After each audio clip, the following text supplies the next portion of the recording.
ವಾದಿರಾಜ ವಿಶುದ್ಧವಾಣಿ ವಿಶಿಷ್ಟ ವಿಷ್ಣು ವಿಶೇಷ ಶಂಕರ ವಾಯು ಜಲ ಗಗನ ಅನಲ ಅಣು ಓಂಕಾರ ಬ್ರಹ್ಮಾಂಡ ಆದಿಮಧ್ಯ ಅಂತದ ವ್ಯಾಪ್ತಕ್ಕೆ ಸಚ್ಚಿತ್ ಆನಂದಾತ್ಮಜ್ಞಾನಕ್ಕೆ ರೂಪು ನೂರರ ಶುದ್ಧ ಚೈತನ್ಯಕ್ಕೆ ನಮೋ ನಮಃ. ಗುರುಗಳಿಗೆ ತಮ್ಮ ಪಾದಕ್ಕೆ ನನ್ನ ಹಣೆ ಹಚ್ಚಿ ನಮಸ್ಕಾರಗಳು. ನನ್ನ ಪ್ರಶ್ನೆ ಏನಂದ್ರೆ, ಶ್ರೀರಾಮಚಂದ್ರ ಶಂಭುಕನನ್ನು ಕೊಂದಿದ್ದು ಸರಿಯೇ? ಶಂಭುಕ ಒಬ್ಬ ಶೂದ್ರನು ತಪಸ್ಸು ಮಾಡುತ್ತಾ ಇದ್ದಾನೆ ಅಂತ ಒಂದು ಬ್ರಾಹ್ಮಣ ದೂರು ಕೊಟ್ರೆ ಶ್ರೀರಾಮಚಂದ್ರ ಹೋಗಿ ಶಂಭುಕನನ್ನು ವಧೆ ಮಾಡುತ್ತಾರೆ, ಇದು ಸರಿಯೇ? ಶ್ರೀರಾಮಚಂದ್ರ ರಾಮರಾಜ್ಯದಲ್ಲಿ ಎಲ್ಲನ ಶೂದ್ರರು ತಪಸ್ಸು ಮಾಡಬಾರದೆಂದು ಕಾನೂನಿದೆ, ದಯವಿಟ್ಟು ತಿಳಿಸಿಕೊಡಿ. ಸನ್ಮಾನ್ಯ ಕೃಷ್ಣಾರೆಡ್ಡಿಗಳೇ ನಮಸ್ಕಾರ. ನಮ್ಮ ಈ ಶ್ರೀಮದ್ ರಾಮಾಯಣದ ಪ್ರಶ್ನೆಗಳ ಮಾಲೆಯಲ್ಲಿ, ಈ ಸರಣಿಯಲ್ಲಿ ಅತ್ಯಂತ ವಿವಾದಾತ್ಮಕವಾಗಿರತಕ್ಕದ್ದು, ಚರ್ಚಾಸ್ಪದವಾಗಿರತಕ್ಕದ್ದು, ವಾಮಚಿಂತಕರು ಶ್ರೀರಾಮರನ್ನು ನಿಂದಿಸಲಿಕ್ಕೆ ಆಯ್ಕೆ ಮಾಡಿಕೊಂಡಿರತಕ್ಕಂತಹ ಭಾಗಗಳಲ್ಲಿ ಅತ್ಯಂತ ಪ್ರಧಾನವಾಗಿರತಕ್ಕದ್ದು ನೀವು ಕೇಳಿರತಕ್ಕ ಪ್ರಶ್ನೆ. ಹೀಗಾಗಿ ಅದು ಬಹಳ ಬಹಳ ಬಹಳ ಗಂಭೀರವಾದಂಥ ವಿಷಯವನ್ನು ಕುರಿತು ಚರ್ಚೆ ಮಾಡಿದ್ದೀರಿ. ಸುಮಾರು ಶತಮಾನಗಳಿಂದ ಇದರ ಬಗ್ಗೆ ಚರ್ಚೆ ನಡೆದಿಲ್ಲ, ನಿಂದನೆ ನಡೆದಿದೆ. ಶ್ರೀರಾಮರನ್ನು ನಿಂದಿಸಲಿಕ್ಕೆ ಈ ಪ್ರಕರಣವನ್ನು ಸಾಮಾನ್ಯವಾಗಿ ಬಳಸಿಕೊಳ್ತಾರೆ. ಆ ಕಾರಣದಿಂದ ನಾವು ಬಹಳ ಸಮಾಧಾನವಾಗಿ ಇದನ್ನು ಅರ್ಥ ಮಾಡಿಕೊಳ್ಳಲಿಕ್ಕೆ ಪ್ರಯತ್ನ ಪಡಬೇಕು. ನೀವು ಬಹಳ ನೇರವಾಗಿ, ಸ್ಪಷ್ಟವಾಗಿ, ಸರಿಯಾಗಿ, ಸತ್ಯವಾಗಿ, ಖಚಿತವಾಗಿ, ನಿಷ್ಠೂರವಾಗಿ, ಸೂಟಿಯಾಗಿ ಪ್ರಶ್ನೆ ಕೇಳಿದ್ದೀರಿ. ರಾಮರು ರಾಜ್ಯ ಆಳ್ತಾ ಇದ್ದಾಗ ಬ್ರಾಹ್ಮಣ ಬಂದಿದ್ದಾನೆ, ಆತನ ಮಗ ಸತ್ತು ಹೋಗ್ಬಿಟ್ಟಿದ್ದಾನೆ. ನನ್ನ ಮಗ ಸಾವಿಗೆ ಏನು ಕಾರಣ ಹೇಳು? ಅಪ್ರಾಪ್ತ ವಯಸ್ಕನಾಗಿರತಕ್ಕಂತಹ ಹುಡುಗನೊಬ್ಬ ರಾಮರಾಜ್ಯದಲ್ಲಿ ಸಾಯೋದು ಅಂದರೆ ಅರ್ಥ ಏನು? ಏನೋ ದೋಷ ಆಗಿದೆ, ಏನೋ ತಪ್ಪಾಗಿದೆ, ಅದಕ್ಕೆ ನೀನೇ ಹೊಣೆ ಅಂತ ಆ ಬ್ರಾಹ್ಮಣ ಬಂದು ದೂರು ಕೊಟ್ಟಾಗ ಶ್ರೀರಾಮರು ತಪಸ್ಸು ಮಾಡ್ತಾ ಇರತಕ್ಕಂತಹ ಶೂದ್ರನೊಬ್ಬನನ್ನು ವಧೆ ಮಾಡಿದ್ದಾರೆ.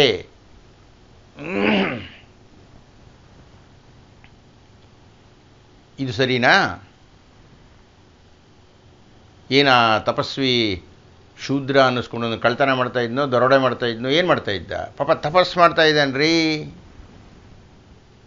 ತಪಸ್ಸು ಮಾಡುತ್ತಾ ಕುಳಿತಿರತಕ್ಕಂತಹ ಶೂದ್ರನೊಬ್ಬನನ್ನು ಶ್ರೀರಾಮರು ವಧೆ ಮಾಡಿದ್ದಾರೆ ಅನ್ನುವುದನ್ನು ಒಪ್ಕೊಳ್ಳೋಕ್ಕಾಗತ್ತಾ? ನ್ಯಾಯವಾ? ಸರಿಯಾ? ಶ್ರೀರಾಮರ ಪರವಾಗಿ ಮಾತಾಡ್ತಾ ಇರತಕ್ಕಂಥವ್ರು ಉತ್ತರ ಹೇಳಿ ಇದಕ್ಕೆ. ರಾಮರಾಜ್ಯದಲ್ಲಿ ಶೂದ್ರರು ತಪಸ್ಸು ಮಾಡಕೂಡ್ದು ಅಂತ ಇದೆಯಾ? ತಪಸ್ಸು ಮಾಡೋದೇ ತಪ್ಪೇ? ಈ ರೀತಿ ಶೂದ್ರರನ್ನು ಗಣಿಸದೆ ಅಲಕ್ಷ್ಯವಾಗಿ ಶ್ರೀರಾಮರು ಕತ್ತಿ ಎತ್ತಿದ್ದನ್ನು ಒಪ್ಪಬಹುದೇ? ಹೇಳಿ ಅಂತ ನಿಮ್ಮ ಭಾವುಕ ವಿರೋಧದ ತೀವ್ರ ಪ್ರಶ್ನೆ. ನೀವು ಕೇಳಿದ್ದಕ್ಕೆ ತಕ್ಷಣ ಉತ್ತರ ಹೇಳಿಬಿಡ್ತೀನಿ, ನೇರವಾಗಿ ಉತ್ತರ ಹೇಳಿಬಿಡ್ತೀನಿ. ಶ್ರೀರಾಮರು ಹಾಗೆ ಶೂದ್ರನೊಬ್ಬನನ್ನು ತಪಸ್ಸನ್ನು ಮಾಡುವ ಕಾರಣದಿಂದ ಕೊಂದಿದ್ದರೆ ಅದು ತಪ್ಪು. ಶ್ರೀರಾಮರನ್ನು ಯಾರೂ ಒಪ್ಪಿಕೊಳ್ಳಿಕ್ಕೆ ಸಾಧ್ಯ ಇಲ್ಲ. ನೀವು ಹೇಳ್ತಾ ಇರತಕ್ಕಂಥದ್ದು ನ್ಯಾಯ. ಶ್ರೀರಾಮರಂತಹ ಶ್ರೀರಾಮರು ಭಾರತವೆಲ್ಲ ಯಾರನ್ನು ಹೃದಯದಲ್ಲಿ ಉಳಿಸಿಕೊಂಡು ಸಾಮ್ರಾಜ್ಯ ಪಟ್ಟಾಭಿಷೇಕವನ್ನು ಮಾಡುತ್ತದೋ, ಯಾರನ್ನು ತಲೆಯ ಮೇಲೆ ಕೂಡಿಸಿಕೊಂಡು ನಾವು ಆದರ್ಶ ರಾಮ ಅಂತ ಕರೀತೀವೋ, ಇಡೀ ಪ್ರಪಂಚವೇ ಯಾರನ್ನು ಮರ್ಯಾದಾ ಪುರುಷೋತ್ತಮ ಅಂತ ಮಾನ್ಯ ಮಾಡ್ತಾ ಇದೆಯೋ ಅಂತಹ ಪುರುಷೋತ್ತಮ, ಅಂತಹ ಮರ್ಯಾದಾ ಪುರುಷೋತ್ತಮ, ಅಂತಹ ಮಾನವೋತ್ತಮ ಈ ಹೇಯವಾದ ಕೆಲಸ ಮಾಡೋದನ್ನು ಒಪ್ಕೊಳ್ಳೋಕ್ಕಾಗುತ್ತೇನ್ರಿ? ಕೃಷ್ಣಾರೆಡ್ಡಿಗಳೇ, ಖಂಡಿತ ಇಲ್ಲ. ಶ್ರೀರಾಮರನ್ನು ಈ ಕಾರಣದಿಂದ ಒಪ್ಪಲಿಕ್ಕೆ ಸಾಧ್ಯವೇ ಇಲ್ಲ. ಆದರೆ ಇಷ್ಟಕ್ಕೆ ನನ್ನ ಮಾತು ನಿಂತು ಬಿಟ್ಟರೆ ನಾನು ನಿಮ್ಮನ್ನು ಬೆಂಬಲಿಸಿದಂತೆ ಆಯಿತೇ ವಿನಃ ವಿಷಯವನ್ನು ಕುರಿತು ನಿಷ್ಪಕ್ಷಪಾತವಾಗಿ ಚರ್ಚೆ ಮಾಡಿದಂತೆ ಆಗಲಿಲ್ಲ. ಇದೀಗ ವಿಷಯವನ್ನು ಅಧ್ಯಯನ ಮಾಡೋಣ. ಯಾರು ಯಾವ ನಿರ್ಣಯವನ್ನು ತಗೊಂಡರೂ ಸಾಧುವೇ ಅನ್ನತಕ್ಕಂಥದ್ದನ್ನು ತೆರೆದ ಮನಸ್ಸಿನಿಂದ ನೋಡಲಿಕ್ಕೆ ಪ್ರಯತ್ನ ಪಡೋಣ. ನೀವು ಹೇಳಿದಂತೆ ಆ ಬ್ರಾಹ್ಮಣ ಬಂದು ದೂರು ಕೊಟ್ಟಿದ್ದಾನೆ. ಶ್ರೀರಾಮರು ಏನು ಮಾಡಿದರು? ವಿಮಾನವನ್ನು ಹತ್ತಿ ಹೋಗಿ ಆ ಶೂದ್ರ ತಪಸ್ವಿಯ ಕುತ್ತಿಗೆಯನ್ನು ಕತ್ತರಿಸಿ ಬಿಟ್ಟರೋ? ಇಲ್ಲ. ಏನು ಮಾಡಿದರು ಅವರು? ಅವರು ಮಂತ್ರಿ ಪರಿಷತ್ತನ್ನು ಕರೆದರು, ಪುರೋಹಿತ ಪರಿಷತ್ತನ್ನು ಕರೆದರು, ಋಷಿಗಳ ಮೇಳವನ್ನು ಕರೆದರು, ತಪಸ್ವಿಗಳ ಸಭೆಯನ್ನು ಕರೆದರು. ಹೇಳಿದರು, ಕೇಳಿದರು, ಏನಪ್ಪ ಹೀಗಾಗಿದೆ, ಇದಕ್ಕೇನು ಕಾರಣ? ವಸಿಷ್ಠರು, ವಾಮದೇವರು, ಗೌತಮರು, ನಾರದರು, ಹೀಗೆ ಋಷಿಗಳೆಲ್ಲ ಕೂತ್ಕೊಂಡಿದ್ದಾರೆ. ಶ್ರೀರಾಮರು ಯಾವುದೇ ನಿರ್ಣಯವನ್ನು ತೆಗೆದುಕೊಳ್ಳಲಿಲ್ಲ.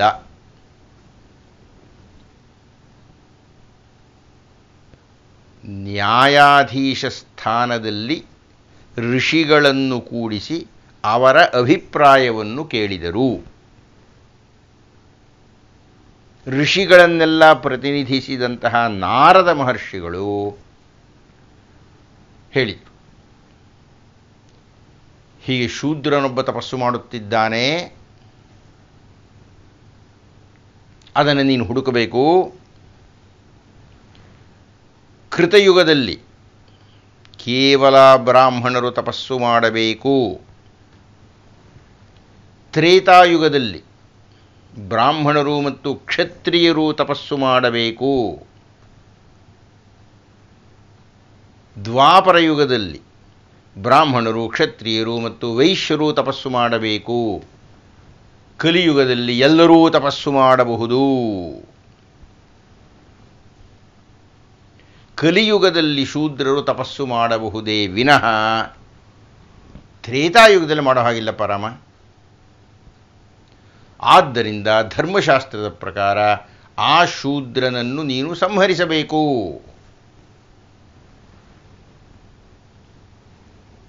ನ್ಯಾಯಾಧೀಶರು ನಿರ್ಣಯವನ್ನು ಹೇಳಿದಾಗ ನ್ಯಾಯಾಧೀಶರು ಆಜ್ಞೆಯನ್ನು ಮಾಡಿದಾಗ ಮರಣದಂಡನೆಯನ್ನು ವಿಧಿಸುತ್ತಾನಲ್ಲ ಒಬ್ಬ ವ್ಯಕ್ತಿ, ನಮ್ಮಲ್ಲಾದರೆ ಕುತ್ತಿ ನೇಣು ಹಾಕಿ ಎಳೆದು ಮಾಡ್ತಾನಲ್ಲ,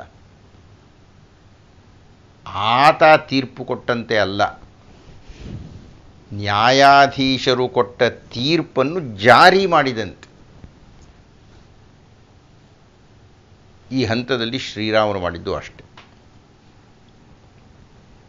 ಹೀಗಾಗಿ ಶ್ರೀರಾಮರು ಶೂದ್ರ ತಪಸ್ವಿಯನ್ನು ಕೊಲ್ಲಲಿಲ್ಲ. ನ್ಯಾಯಾಧೀಶರು ನ್ಯಾಯಸ್ಥಾನದಲ್ಲಿ ಕುಳಿತು ನಾರದರ ಮೂಲಕ ಆ ಶಿಕ್ಷೆಯನ್ನು ಹೇಳಿದರು, ಅದನ್ನು ಜಾರಿ ಮಾಡಿದರು ಶ್ರೀರಾಮರು. ಇದು ಶ್ರೀಮದ್ ರಾಮಾಯಣದ ಉತ್ತರಕಾಂಡದಲ್ಲಿ ವಿವರಣೆ ಕೊಟ್ಟಿರತಕ್ಕಂಥ ವಿಷಯ. ಹೀಗಾಗಿ ಮೇಲ್ನೋಟಕ್ಕೆ ಶ್ರೀರಾಮರ ಮೇಲೆ ಏನು ಆಘಾತವಿತ್ತು, ಏನು ಅನ್ಯಾಯ ಮಾಡಿದರು ಅಂತ ಇತ್ತು, ಅದು ತನ್ನ ತೀವ್ರತೆಯನ್ನು ಕಳೆದುಕೊಂಡು ಈ ಋಷಿಗಳ ಮೇಲೆ ಹೋಗುತ್ತೆ. ಋಷಿಗಳು ಕೊಟ್ಟಂಥ ತೀರ್ಪದು.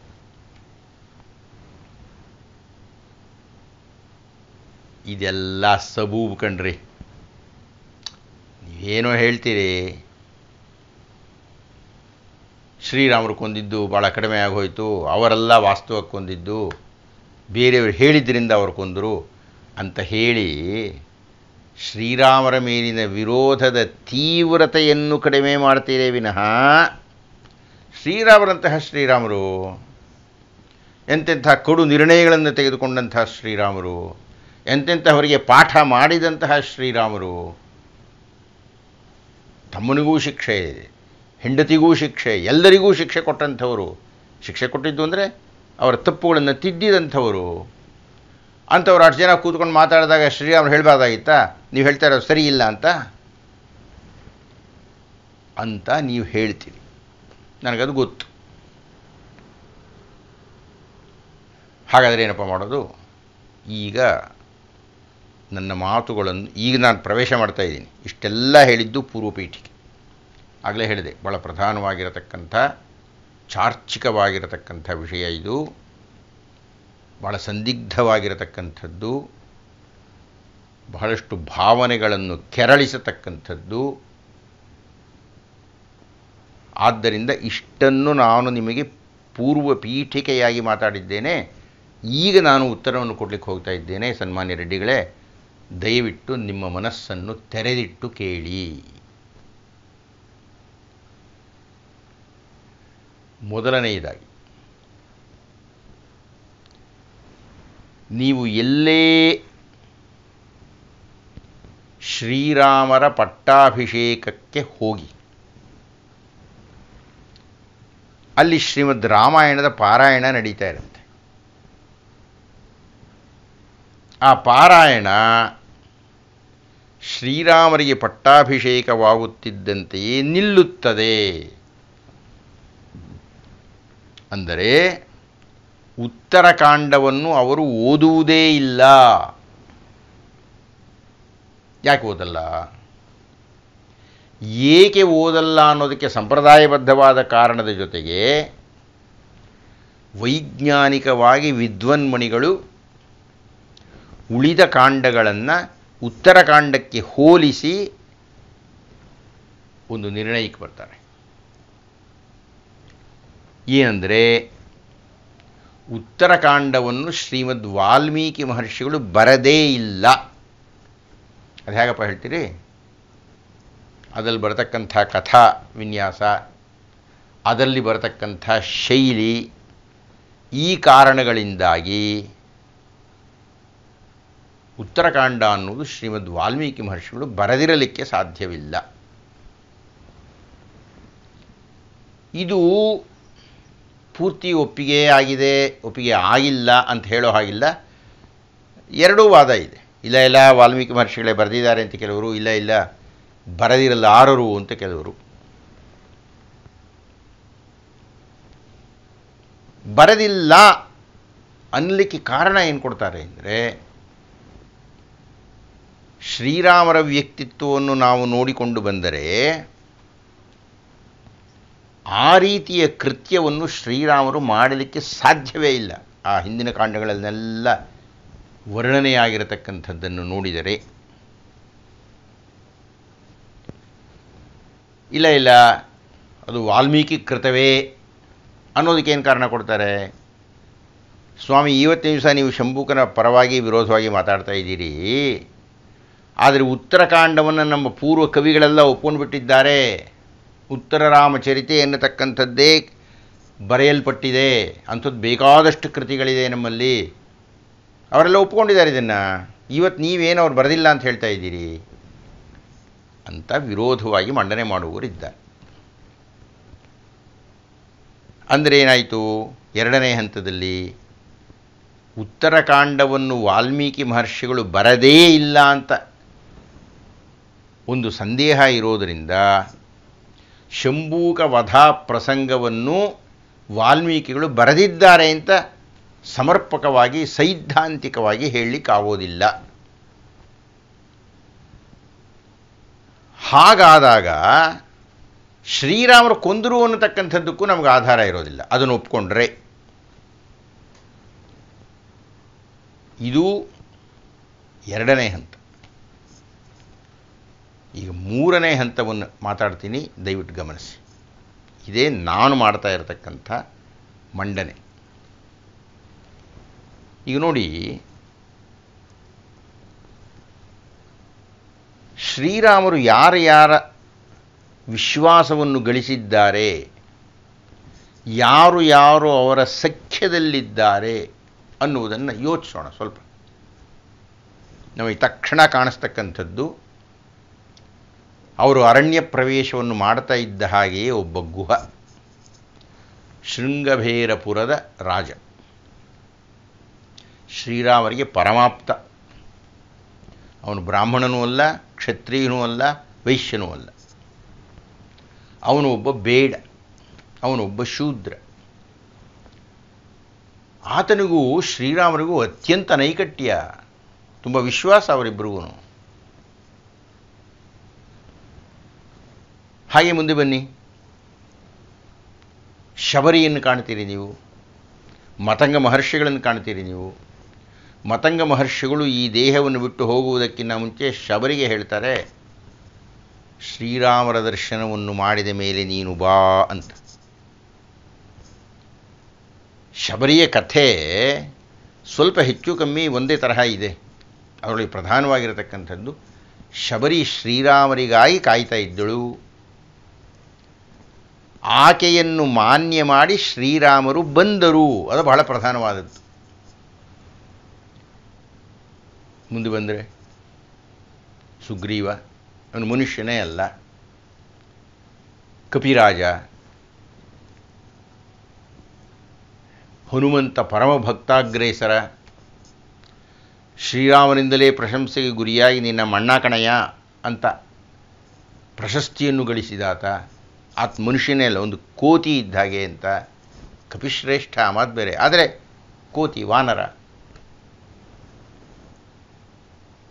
ಇನ್ನೂ ಮುಂದೆ ಬಂದರೆ ವಿಭೀಷಣ, ರಾಕ್ಷಸ, ಶ್ರೀರಾಮರ ಭಕ್ತ. ಅಂದರೆ ಇವರ್ಯಾರೂ ಬ್ರಾಹ್ಮಣ ಕ್ಷತ್ರಿಯ ವೈಶ್ಯರಲ್ಲ. ಇದು ಬಹಳ ಪ್ರಧಾನವಾದದ್ದು, ನೀವು ಗಮನಿಸಬೇಕಾದದ್ದು. ಅಂದರೆ ಶ್ರೀರಾಮರಿಗೆ ಈ ಜಾತಿಯ ಸಂಕುಚಿತತೆ ಇರಲಿಲ್ಲ. ಉತ್ತರಕಾಂಡದಲ್ಲಿ ಮಾತ್ರ ಆ ಭಾಗ ಬರುತ್ತೆ. ಇದರ ತೂಕ ಬಹಳ ಜಾಸ್ತಿ ಇದೆ. ಈ ಶ್ರೀರಾಮರು ಅಂದರೆ ಬಾಲಕಾಂಡ, ಅಯೋಧ್ಯಕಾಂಡ, ಅರಣ್ಯಕಾಂಡ, ಕಿಷ್ಕಿಂಧಾಕಾಂಡ, ಸುಂದರಕಾಂಡ, ಯುದ್ಧಕಾಂಡ, ಇವುಗಳಲ್ಲಿ ವರ್ಣಿತರಾಗಿರತಕ್ಕಂತಹ ಗುಣಗಳನ್ನು ಹೊಂದಿರತಕ್ಕಂಥ ಶ್ರೀರಾಮರಿಗೆ ಉತ್ತರಕಾಂಡದಲ್ಲಿ ಕಂಡುಬರತಕ್ಕಂಥ ಶ್ರೀರಾಮರು ಹಾಗಿಲ್ಲ. ವೈರುಧ್ಯ ಇದೆ ಅವರಿಬ್ಬರ ನಡುವೆ. ಇನ್ನೊಂದು ಅತ್ಯಂತ ಪ್ರಮುಖವಾದ್ದು ನಾನು ಗಮನಿಸಿರತಕ್ಕಂಥದ್ದನ್ನು ದಯವಿಟ್ಟು ಆಲಿಸಿ. ಇದೀಗ ನಾವು ಅಯೋಧ್ಯಾಕಾಂಡದ ಮಧ್ಯಭಾಗಕ್ಕೆ ಹೋಗಬೇಕು. ಶ್ರೀರಾಮರ ಕಾಡಿಗೆ ಹೋಗಿಬಿಟ್ಟಿದ್ದಾರೆ, ತಳಮಳಿಸಿ ಹೋಗಿಬಿಟ್ಟಿದ್ದಾನೆ ದಶರಥ, ಕುಸಿದು ಹೋಗಿದ್ದಾನೆ, ಮಹಾ ನೈರಾಶ್ಯದ ಭೂತ ಹಿಡಿದು ಬಿಟ್ಟಿದೆ. ಗೊತ್ತಿದ್ದೂ ವಚನಬದ್ಧನಾಗಿ ಮಗನನ್ನು ಕಾಡಿಗೆ ಕಳಿಸಿಬಿಟ್ಟಿದ್ದಾನೆ. ಕೈಕೆಯ ಮನೆಯನ್ನು ತೊರೆದು ಕೌಸಲ್ಯೆಯ ಗೃಹಕ್ಕೆ ಬಂದಿದ್ದಾನೆ. ಗಂಡ ಹೆಂಡತಿ ನೋವು, ಸಂಕಟ.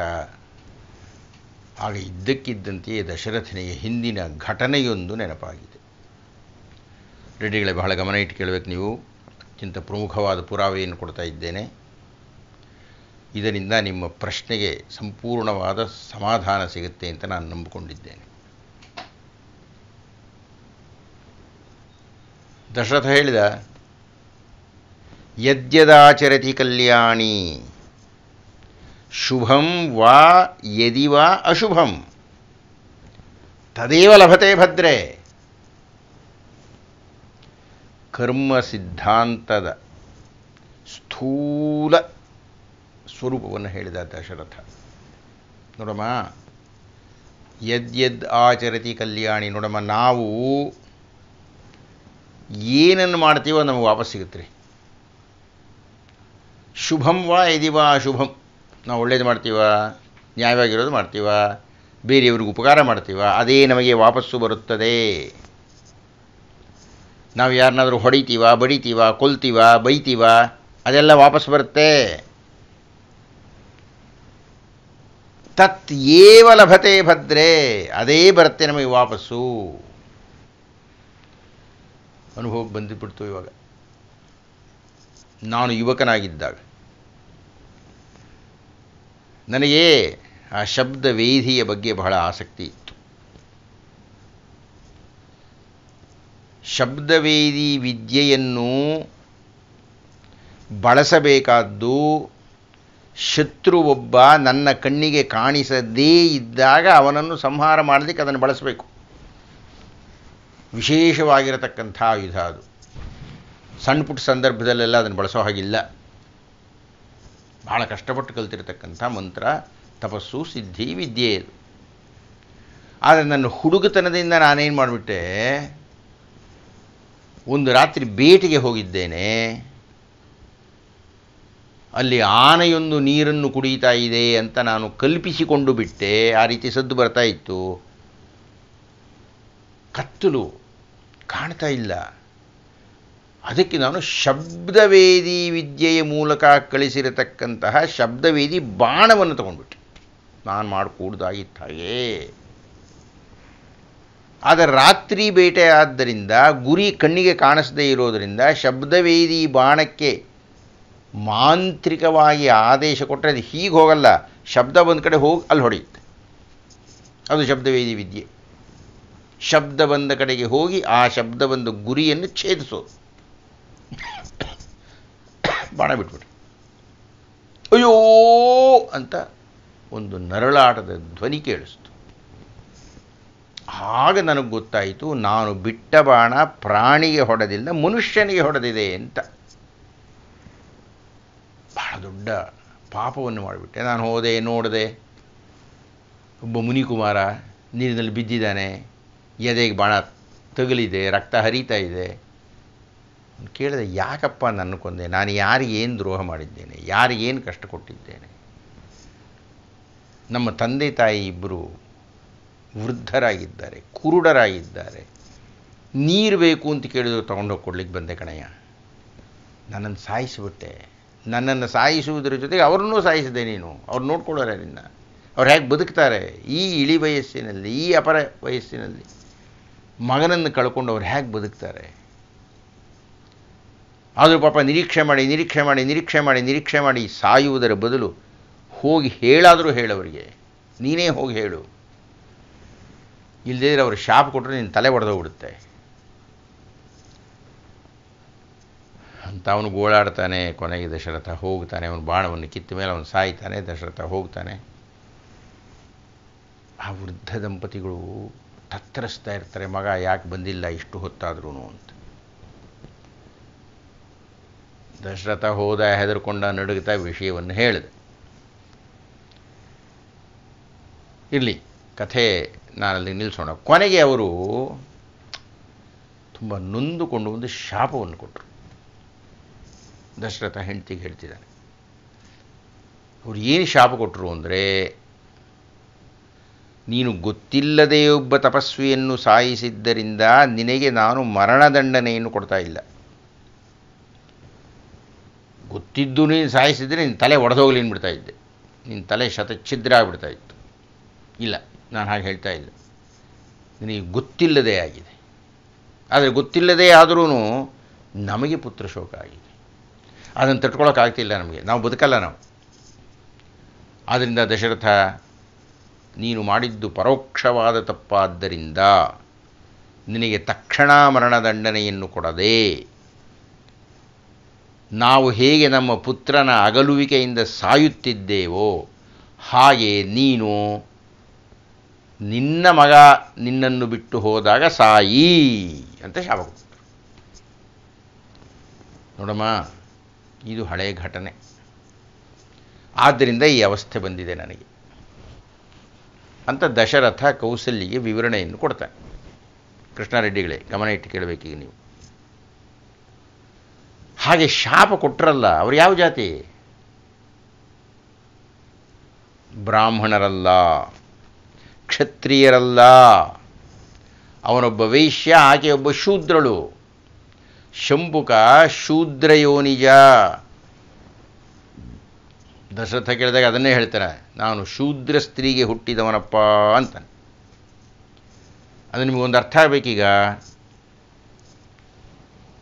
ಶೂದ್ರ ಸ್ತ್ರೀ ಹಾಗೂ ವೈಶ್ಯಪತಿ ಇಬ್ಬರು ತಪಸ್ಸು ಮಾಡುತ್ತಿದ್ದರು. ನೀವು ಕೇಳಿದ್ರಲ್ಲ ಪ್ರಶ್ನೆ, ರಾಮರ ಕಾಲದಲ್ಲಿ ತಪಸ್ಸು ಮಾಡ್ಬೋದಾ? ಮಾಡ್ತಾ ಇದ್ರು. ಶೂದ್ರರು ತಪಸ್ಸು ಮಾಡಕೂಡುದು ಅನ್ನತಕ್ಕಂಥ ಕಾನೂನು ಇರಲಿಲ್ಲ. ಅದಕ್ಕಿಂತ ಮುಖ್ಯವಾಗಿ ನೀವು ಗಮನಿಸಬೇಕಾದ್ದೇನು ಗೊತ್ತಾ? ಅಂತಹ ಶೂದ್ರ ಸ್ತ್ರೀ ಮತ್ತು ಆಕೆಯ ಪತಿ ಕೊಟ್ಟಂತಹ ಶಾಪ ದಶರಥನಿಗೆ ಫಲಿಸಿತು. ಆ ಶಾಪದಿಂದಲೇ ದಶರಥ ಸತ್ತ. ಅಂದರೆ ಏನಾಯ್ತೀಗ? ಶ್ರೀರಾಮರ ಕಾಲದಲ್ಲಿ ಶೂದ್ರರು ತಪಸ್ಸು ಮಾಡಬಹುದಾಗಿತ್ತು, ಮೊಟ್ಟ ಮೊದಲನೇದು. ಆ ತಪಸ್ಸಿಗೆ ಫಲ ಇತ್ತು. ಆ ರೀತಿ ಅಂತಹ ತಪಸ್ಸುಗಳು ಶಾಪ ಕೊಟ್ಟರೆ ಅದು ದಶರಥನಂತಹ ಮಹರ್ಷಿ ತುಲ್ಯ, ಅವನನ್ನು ಸಾಯಿಸಿಬಿಡ್ತು. ಅಂದಮೇಲೆ ಇದರಿಂದ ನಾವು ಗಮನಿಸ್ತಕ್ಕಂಥ ವಿಷಯ ಏನು ಅಂದರೆ, ಉತ್ತರಕಾಂಡವನ್ನು ಬಿಟ್ಟು ಉಳಿದ ಕಾಂಡಗಳಲ್ಲೆಲ್ಲ ಶೂದ್ರ ವಿರೋಧ ಇಲ್ಲ. ಶೂದ್ರರಿಗೂ ರಾಮರಿಗೂ ಮೈತ್ರಿ ಇತ್ತು ಮತ್ತು ಶೂದ್ರರು ತಪಸ್ಸು ಮಾಡಬಹುದಾಗಿತ್ತು. ಇದರಿಂದ ಏನು ತೀರ್ಮಾನ ಮಾಡಬಹುದು ಸ್ವಾಮಿ? ಬಹಳ ಸರಳ. ಈಗಾಗಲೇ ಉತ್ತರಕಾಂಡವನ್ನು ವಾಲ್ಮೀಕಿ ಮಹರ್ಷಿಗಳು ವಿರಚಿಸಿಲ್ಲ ಅನ್ನತಕ್ಕಂತಹ ಒಂದು ಮಾತಿದೆ. ಅದಕ್ಕೆ ಅನುಗುಣವಾಗಿ, ಅದಕ್ಕೆ ಬೆಂಬಲವಾಗಿ ಇಷ್ಟೆಲ್ಲ ವಾದ ಇದೆ. ಆದ್ದರಿಂದ ಉತ್ತರಕಾಂಡವನ್ನು ವಾಲ್ಮೀಕಿ ಮಹರ್ಷಿಗಳು ಬರದಿಲ್ಲ ಅಂತಲೇ ನನಗಾದರೂ ಅನ್ನಿಸುತ್ತೆ. ಈ ಕೊನೆಯ ಒಂದು ಅಂಶವನ್ನು ಹೇಳಿ ನನ್ನ ವಾದವನ್ನು ಮಂಡನೆ ಮಾಡ್ತೀನಿ, ಮುಗಿಸ್ತೀನಿ. ಈ ಕೃತಿಯ ಶೀರ್ಷಿಕೆ ಶ್ರೀಮದ್ ರಾಮಾಯಣಂ. ರಾಮಾಯಣಂ ಅಂದರೆ ಅರ್ಥ ಏನಪ್ಪ? ರಾಮಸ್ಯ ಅಯನಂ. ರಾಮಸ್ಯ ಅಯನಂ ಅಂದರೆ ಅರ್ಥ ಏನು? ರಾಮರ ಓಡಾಟ, ರಾಮ ಪಥ, ರಾಮರ ನಡಿಗೆ, ರಾಮರ ಗಮನ. ಅದು ಬಾಲಕಾಂಡ, ಅಯೋಧ್ಯಾಕಾಂಡ, ಅರಣ್ಯಕಾಂಡ, ಕಿಷ್ಕಿಂಧಾಕಾಂಡ, ಸುಂದರಕಾಂಡ, ಯುದ್ಧಕಾಂಡಕ್ಕೆ ಅನ್ವಯಿಸುತ್ತೆ. ಅಲ್ಲೆಲ್ಲ ಶ್ರೀರಾಮರು ನಿಂತ ನೀರಾಗಿಲ್ಲ, ಹರಿದ ಗಂಗಾಜಲದಂತೆ ಓಡಾಡ್ತಾ ಇದ್ದರು. ಆದ್ದರಿಂದ ಅದು ರಾಮಸ್ಯ ಅಯನಂ ಸರಿ. ಆದರೆ ಉತ್ತರಕಾಂಡದಲ್ಲಿ ಇಲ್ಲ. ಕಡೆ ಕೂತಿರ್ತಾರೆ ಅವರು ಸಿಂಹಾಸನದಲ್ಲಿ, ಓಡಾಟವೇ ಇಲ್ಲ. ಆದ್ದರಿಂದ ಅದು ರಾಮಾಯಣ ಅನ್ನೋದಕ್ಕೆ ಅರ್ಹವೇ ಆಗೋದಿಲ್ಲ ಉತ್ತರಕಾಂಡ. ಅದು ಕಾರಣ ಶೀರ್ಷಿಕೆ ಉತ್ತರಕಾಂಡಕ್ಕೆ ಹೊಂದ್ಕೊಳ್ಳೋದಿಲ್ಲ. ಉತ್ತರಕಾಂಡದಲ್ಲಿರತಕ್ಕಂಥ ಕಥೆಗೆ ಬೆಂಬಲ ಹಿಂದಿನ ಕಾಂಡಗಳಲ್ಲಿಲ್ಲ. ಶೈಲಿ ಎದುರದು ಸರಿಯಾಗಿಲ್ಲ. ಸನ್ನಿವೇಶ ನಿರ್ಮಾಣ ಉಳಿದ ಕಾಂಡಗಳಲ್ಲಿ ಇದ್ದಂತೆ ಇಲ್ಲ. ಈ ಎಲ್ಲ ಕಾರಣಗಳಿಂದ ವಾಲ್ಮೀಕಿ ಮಹರ್ಷಿಗಳು ಉತ್ತರಕಾಂಡವನ್ನು ಬರೆದಿಲ್ಲ. ಹಾಗೆ ಬರೆಯದೇ ಇರೋ ಕಾರಣದಿಂದ ಶ್ರೀರಾಮರು ಶಂಭುಕನನ್ನು ವಧೆ ಮಾಡಲಿಲ್ಲ. ಸಾಕು ಅನಿಸುತ್ತೆ. ನಮಸ್ಕಾರ. ನಮಸ್ಕಾರ. ನನ್ನ ಹೆಸರು ನಂದಿನಿ ದೇವಿ ಅಂತ, ಬೆಂಗಳೂರಿಂದ ಮಾತಾಡ್ತಾ ಇದ್ದೀನಿ. ಪಾವಗಡ ಪ್ರಕಾಶ್ ರಾವ್ ಗುರುಗಳ ಶಿಷ್ಯ ವೃಂದದಲ್ಲಿ ಒಬ್ಬಳಾಗಿದ್ದೀನಿ ನಾನು. ಪ್ರತ್ಯಕ್ಷವಾಗಿ ಅವ್ರ ಹತ್ರ ನಾ ಪಾಠ ಕಲ್ತ್ಕೊಳ್ದೆ ಹೋದ್ರು ಪರೋಕ್ಷವಾಗಿ ಅವರ ಯೂಟ್ಯೂಬ್ ವಾಹಿನಿಗಳಿಂದ ಸಾಕಷ್ಟು ಜ್ಞಾನಾರ್ಜನೆ ಮಾಡ್ಕೊಂಡಿದ್ದೀನಿ. ಅದಕ್ಕಾಗಿ ಅವರಿಗೆ ಅನಂತಾನಂತ ಧನ್ಯವಾದಗಳು ಹಾಗೂ ಹೃತ್ಪೂರ್ವಕ ನಮನಗಳು. ಈಗ ರಾಮಾಯಣದ ಬಗ್ಗೆ ಒಂದು ಪ್ರಶ್ನೆ ಕೇಳಬೇಕಾದ್ರೆ ನನಗೆ ವಾಲಿ ನಿಗ್ರಹಣದ ಬಗ್ಗೆ ತುಂಬಾ ಗೊಂದಲ ಉಂಟಾಗಿದೆ. ಅಂತ ಶೂರ, ವೀರ, ಧೈರ್ಯವಂತ, ಪರಾಕ್ರಮಶಾಲಿ, ಧರ್ಮಬೀರು ಶ್ರೀರಾಮಚಂದ್ರ ಪ್ರಭು ಯಾತಕ್ಕೆ ವಾಲಿನ ಮರೆಯಿಂದ ಕೊಂದ್ರು? ಅಷ್ಟೆಲ್ಲ ದಶಕಂಠನನ್ನ, ಅಷ್ಟೆಲ್ಲ ರಾಕ್ಷಸರನ್ನ ಸಂಹಾರ ಮಾಡಿದ ಶ್ರೀರಾಮಚಂದ್ರನ್ಗೆ ವಾಲಿಯನ್ನ ಎದುರುಗ್ ಬಂದು ನಿಂತ್ಕೊಂಡು ಕೊಲ್ಲೋ ಸಾಮರ್ಥ್ಯ ಇರಲಿಲ್ವಾ? ಯಾಕೆ ಮರೆಯಿಂದ ಕೊಂದ್ರು ವಾಲಿನ ಅನ್ನೋದು ನನಗೆ ತುಂಬಾ ಗೊಂದಲಮಯವಾದ ಪ್ರಶ್ನೆ ಆಗಿದೆ. ಇದಕ್ಕೆ ಗುರುಗಳು ಪರಿಹಾರ ಕೊಡ್ತಾರೆ ಅಂತ ನಂಬಿದ್ದೀನಿ. ಧನ್ಯವಾದಗಳು.